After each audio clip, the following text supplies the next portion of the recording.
So when we divided the height by the base and rounded to the nearest thousandths, we got the same number every time. What do you notice about all these triangles what do they all have in common? Good, Aaliyah. Aaliyah's saying they all have the same angles. Notice that they're all right triangles. By the way, we're still in a right triangle unit, so what we're going to learn today only works on right triangles, or a triangle that you make a right triangle by drawing an altitude. Only works on right triangles. And then they all have this curious 25-degree angle. So these triangles are what? Are they congruent? Are they similar? Are they neither? Good. So these triangles are similar. Do you know what they're similar by? Something, something squiggly? Remember that? Yeah. They're similar by angle, angle, squiggly. And we learned a long time ago that if triangles are similar, then their sides are blank. Very good. Their sides are proportional. That means no matter how big, obviously I didn't draw these to scale. One of them, the height is 5, one is 80, one is 11. So no matter how big or small these triangles are, let's do some to scaleness. Pretend. If this angle is 25, 25, and we'll just do a medium one, 25, then A over B is going to be the same as C over D, which is going to be the same as E over F. The ratio will be the same for all of them, no matter their size, because they are similar triangles. So trigonometry relies on similarity. That is the whole basis of trigonometry is similarity. Good job.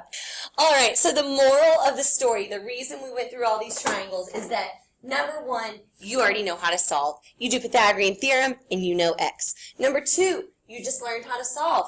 It's a special right triangle. It's not just right, it's special. It's 45, 45, 90, which means x is 12, root 2.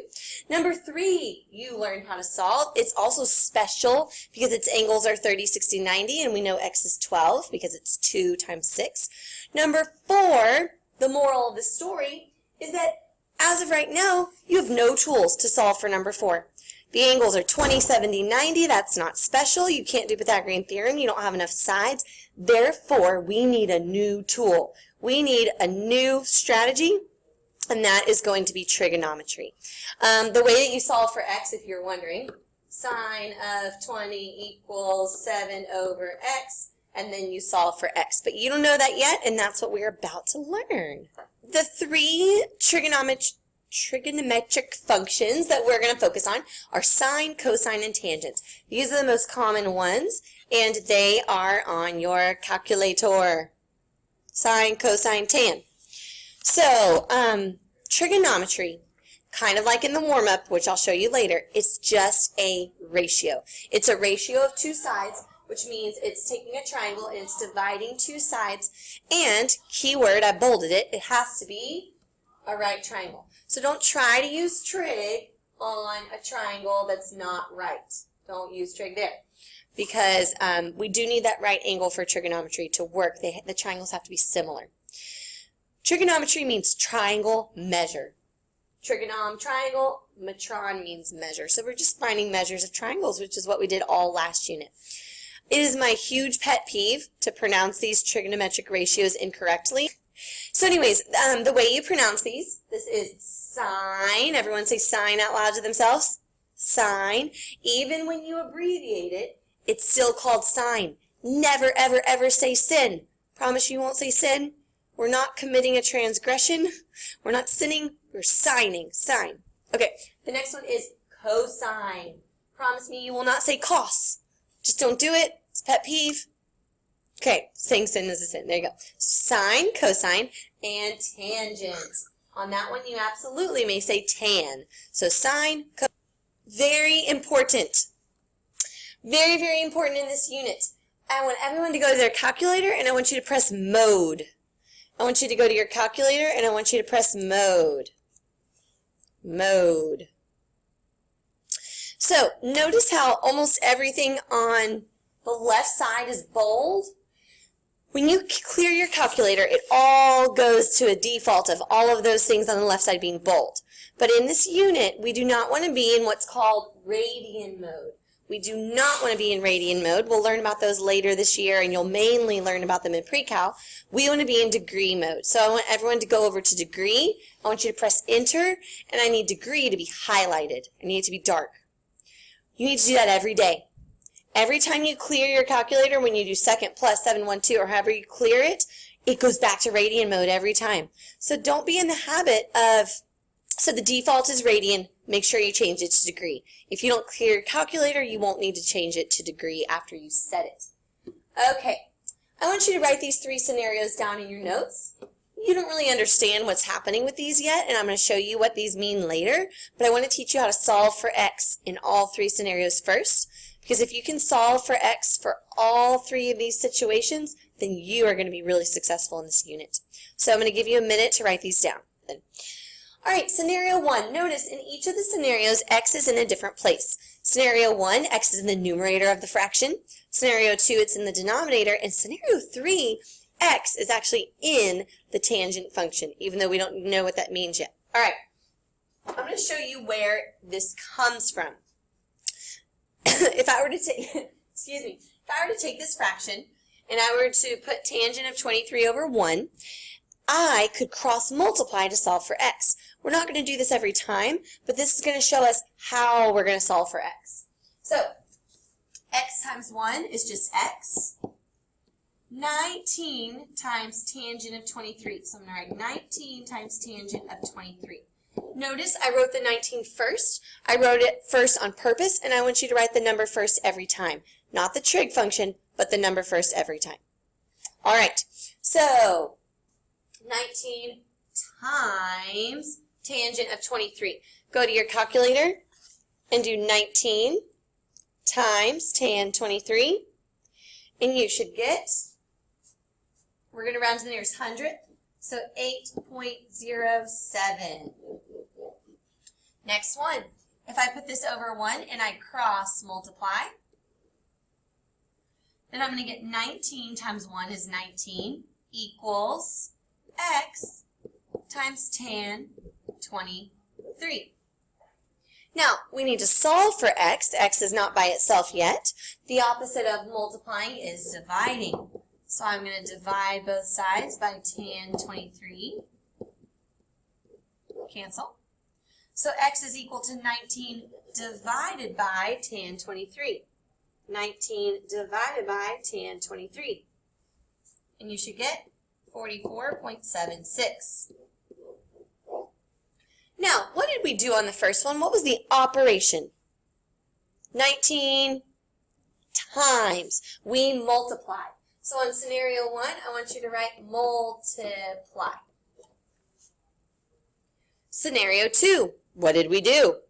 19 divided by tan 23. Scenario 2, we divided. So this will happen every time. When x is in the numerator, we're going to multiply. When x is in the denominator, we're going to divide. You don't have to cross multiply anymore. Numerator multiply, denominator divide. It's in the alliteration. It both starts with a D. Denominator divide. All right? Now, for the third scenario, we are not going to cross multiply. Take a look at where x is. X is in the tangent function. And when you're solving for a variable, you always want to do the opposite of what's being done to it. Right now, x is being tanned. That's not really a word. But we're taking the tangent of x. We want to do the opposite of tangent. Does anyone know the opposite of tangent? I want everyone to go to your calculator and look at what you see right above the tangent function. That's not really, it's not zooming in. It's not. No, the little bitty one above the tangent function. Not the button. So right here. What does that say? It says tan to the -1. Yep. That is called inverse tangent. Inverse tangent. Say it to yourself. Inverse tangent. Okay. So the only way to get x out of the tan function is by doing the opposite of tangent. The opposite of tangent is inverse tangent. So how do you get to that button?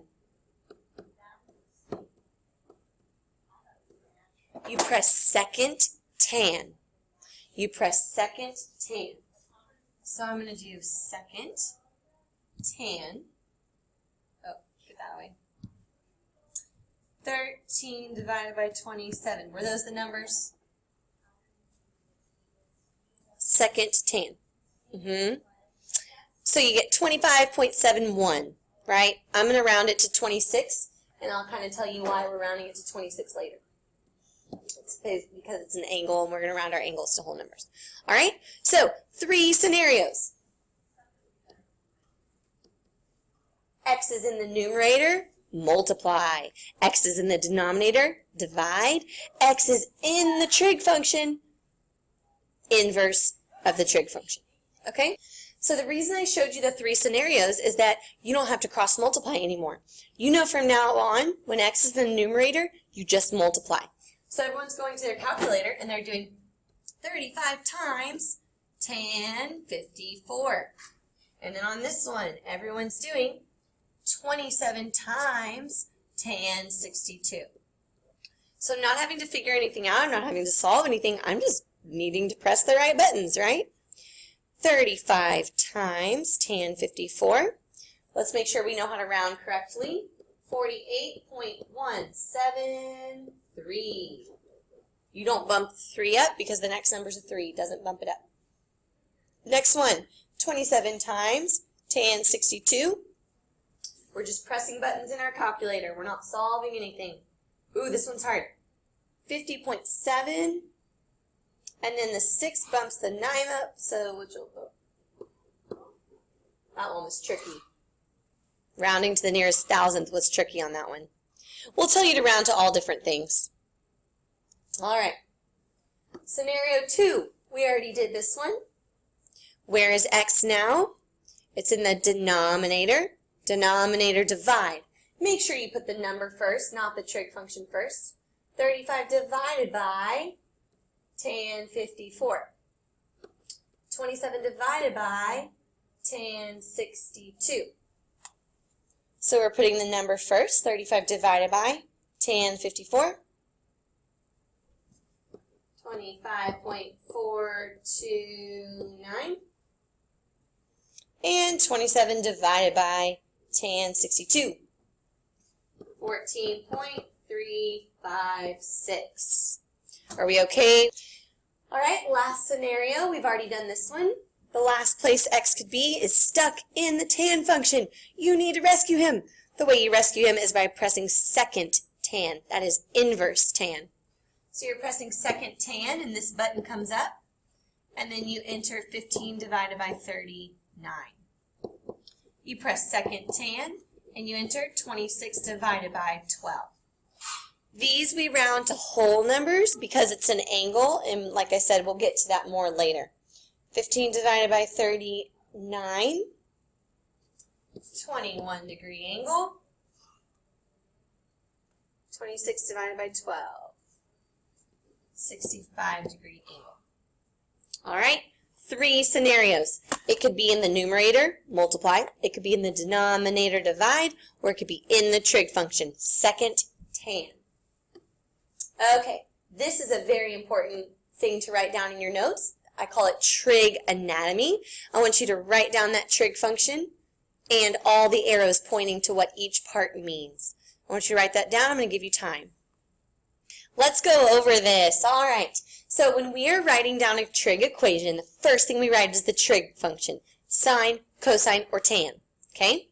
The second thing, the only thing allowed in those parentheses is the angle. Take a look. This 31 came from here. That's where it came from. The only thing allowed in those parentheses is the angle. Angles enter. Only. All right. Then you write an equal sign. This really bothers me. Students forget the equal sign. They get lazy. I need you to write an equal sign. It is an equation. Then on the other side of the equal sign, you're always going to have a fraction. You're always going to have a ratio, and it's going to be a side over a side. Take a look. This 12 was just a side of the triangle, and x was just a side of the triangle. So that's the anatomy of a trig function. Like I said, none of this is going to click until we put it all together. All right. We have Bob the Boy Scout. Hi, Bob the Boy Scout. I just call him Boy Scout because he has a vest. I hope I'm not offending you. Anyways, his name is Bob the Boy Scout, and he's standing at angle C. So I want to label my triangle from Bob's perspective, from where Bob is standing. These are the words I get to choose from: hypotenuse, opposite leg, and adjacent leg. Those are the words. Okay? I'm going to show you where they go, and then we'll talk about it. Now, which word did I drag over and it was not dependent upon where Bob the Boy Scout was standing? Which word did not matter where he was standing? His perspective didn't matter? The hypotenuse. Very good. The hypotenuse will never change no matter where Bob is standing. The hypotenuse is across from the right angle. So that one is not dependent upon our perspective. Now, the opposite leg, I made sure to put it far away from Bob, all the way across the triangle. And then the adjacent leg, that is one next to Bob. Remember adjacent from geometric mean that we just finished up? Adjacent means next to. All right, let's practice with Edgar the Egg. There's Edgar the Egg. He's at angle A. That's his perspective. That's where he's standing. I always label the hypotenuse first because that's the easiest one and it never changes. Oh, thanks, Anas. The opposite leg, you go across the triangle to the leg that's not touching Edgar. And then the adjacent one is the one next to Edgar, the only one that's next to him that is not the hypotenuse. The hypotenuse is never allowed to be named the adjacent leg. Once again, why are we doing all this? It's all going to make sense, I promise. All right, do you remember the warm-up? Minds are about to be blown. You're not going to think it's as cool as I think it is. That's okay. So, in the warm-up, we did 5 divided by 10.72. We did 80 divided by 171.56. We were doing, let's name them now with those words we just used. We were doing the opposite, if I compare it to this angle, the opposite divided by the adjacent, right? Opposite divided by adjacent. Then we did opposite divided by adjacent. Then we did opposite divided by adjacent. Okay, I want everyone to go to their calculator and type in tan of 25. Type in tan of 25. When you typed tan 25 in your calculator, did you get 0.466? You should have. And what was that? That's what we got on the warm-up every time. The tangent of 25 is 0.466. That is 5 divided by 10.72. That's 80 divided by 171.56. So I don't want it to be this elusive thing. I don't want trig to be a mystery. What does the calculator do when I press that tangent button? All the calculator is doing is dividing. It's dividing a side of a triangle by a side of a triangle. Why do you get the same number of tan 25 no matter what triangle? Because when triangles are similar, their sides are proportional. And so no matter how big or small my triangle is, if that angle is 25, the opposite divided by the adjacent is going to be 0.466, no matter what. Neil asked, how do you know which sides it's to divide? The tangent ratio, well, let me get into that. Here you go. You can write it down. The tangent, if you press the tangent button, it always divides opposite by adjacent. Write that down in your notes. Tangent is opposite divided by adjacent. Tomorrow we'll talk about what it does when we press the sine button and the cosine button. Okay, so did you write it down? Tangent ratio equals opposite over adjacent. You do not need to draw the picture. Opposite over adjacent, opposite over adjacent. Opposite over adjacent. All right, let's practice. We're not going to solve anything yet. We're just going to write the ratio for now. So we're not solving anything. So the tangent of angle A, that means all it's asking for is to write the opposite divided by the adjacent. What side is opposite of angle A? What side is adjacent to angle A? Now notice, 5 is adjacent and 4 is adjacent, but what did we spend time naming 5? 5 we didn't name adjacent, we named it hypotenuse. So don't ever choose 5, don't ever make it adjacent, because hypotenuse trumps that. Not talking politics, but anyways, it trumps it. It is more important. Okay, tangent of B, opposite over adjacent. So now our person is standing at B, they're not at A anymore. The opposite of B is 4. The adjacent side to B is 3. Look at those two numbers. What are those called? 3/4 and 4/3? Starts with an R. Reciprocals. Very good. They're reciprocals, and that will happen every time. It's not a coincidence. Okay, let's practice this 2 more times. Find the tangent of S and the tangent of T. I always circle my angle because that's where I'm standing. That's where Bob the Boy Scout's standing. That's where Edgar the Egg is standing, okay? What side is opposite S? What side is adjacent to S? Now, guys, we never leave our answer unsimplified. We never leave it unreduced. You always reduce the answer. Don't ask me, do we reduce? Because my answer is yes all the time, every time, for now until eternity. Okay, anyways. Yes, reduce your answer, and what do you get?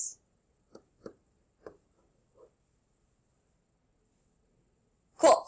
The tangent of T is just going to be, do we even have to find it, solve for it? No. We know that it is the opposite.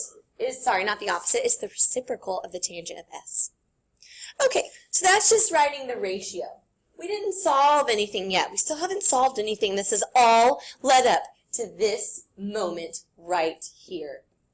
This is where it's at, people. This is where we're going to actually use trig to find a missing side of a triangle. Everything we've done the last 30 minutes has led up to this. Okay, here we go. Look at your trig anatomy. How do we write an equation? Well, it says first, write down the trig function's name. Today is all about tangent, so you have to write tan. Then what do we write? What did I say is the only thing ever allowed in those parentheses? The angle. Never write anything else. The angle is the only thing allowed in parentheses. Then what does your anatomy tell you to write next? I said you better write that equal sign. You better not get lazy. Then it wants a ratio. It wants the opposite over adjacent. Opposite over adjacent. What's opposite of 43? What's adjacent to 43? Now you can solve for that. Remember, we had 3 scenarios. X is in the numerator, X is in the denominator, X is in the tan function. You know what to do now. X is in the numerator. We spent time on this at the beginning of class. 12 times tan 43. So go to your calculator and type 12 times tan 43. 11.19. 11.19. I always kind of like to see if my answer makes sense. And if I go back to my problem and I write 11.19, I notice that this was almost an isosceles triangle. Does that fit with my problem? Well, look at this. Oh my gosh, that angle was almost 45. It was almost a 45-45-90 triangle. It was like a wannabe, but it didn't quite make it there. So anyways, my answer makes total sense. So that's really nice when it works out that way. All right, let's do another one. Find the value of x. What do we write first? Yep, we write the trig function. What do we write next? The only thing allowed is the angle. Then we don't forget the equal sign. Opposite over adjacent. Opposite over adjacent. Yes, you can always leave. You don't have to ask permission. Where is x located? It's located in the denominator. Denominator divide. Now, it does matter what you put first. You cannot do tan 23 divided by 18. You cannot. You have to write the side first, the whole number, the integer first, or it might not always be an integer. You write the side first, then you divide it by the trig function. That tan and that 23 are attached to one another. They're super glued. Don't ever separate them. 18 divided by tan 23, 42.41. Use your rounding rules. That 5 bumps the 0 up to a 1. Okay. Second to last problem. What do we write first? We write the trig function. What do we put in parentheses? The only thing ever allowed is the angle. What's the angle this time? Well, that's different. The angle is x. And then we put opposite over adjacent. Opposite over adjacent. We learned how to solve for x. We do the opposite of what's being done to it. We do the opposite of tan. So we press second tan, and this will come up on our calculator. Second tan, and then we just type that fraction, 17 over 26. Second tan, 17 divided by 26. And this is an angle. We're going to round an angle to the nearest degree. That means a whole number. So 33 degrees. I'm getting 33. It's a 33-degree angle right here on the triangle. All right, last problem. This one I got a little crazy on you. This one we're trying to find x, which is an angle. But oh no, look at x. Opposite over adjacent. We don't know the opposite side. We don't have it. So we can't really write a trig equation yet. What could we do to find the opposite sign to help us write our trig equation? Good. Pythagorean theorem. 65 squared minus 60 squared. Square root. Thank you, Miss Tannen, for making it a Pythagorean triple. You're welcome. It's a perfect answer. No simplifying radicals necessary. Okay, so now we write tan of x equals opposite over adjacent. In my calculator, I'm typing second tan, 25 divided by 20. And I get that that missing angle was a 51-degree angle.